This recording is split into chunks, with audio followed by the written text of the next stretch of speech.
La più grande campagna vaccinale della storia. Così aveva lanciato la sfida Luca Zaia, che oggi inizia a chiudere i primi cerchi. Questa settimana si conclude la vaccinazione degli over 80.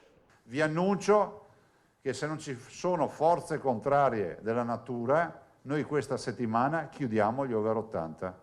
La riunione di stamattina è stata utile, guardate, abbiamo delle realtà che penso le chiudano nelle prossime 24 ore, sperando di chiuderla definitivamente anche con gli allettati a casa, sono 100.000.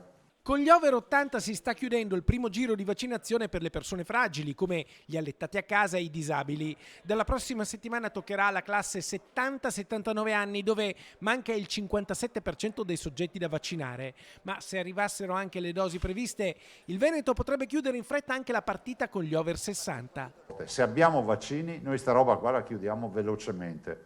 Cioè, guardate che se avessimo i vaccini noi per metà maggio li sistemiamo tutti, Cioè, gli ultra 60.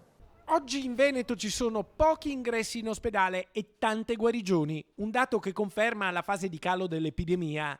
È arrivato il momento di studiare un protocollo per le riaperture e Zaia spera in un segnale del governo. Noi dobbiamo puntare al tema delle riaperture con gradualità e con buon senso, però come vi dicevo anche ieri è fondamentale che si pensi al fatto che noi adesso una fase di convivenza col virus la dobbiamo iniziare e io spero che il governo prenda atto e si esprima rispetto alla possibilità, si esprima attraverso il comitato tecnico scientifico, le realtà più autorevoli che ha, ma si esprima.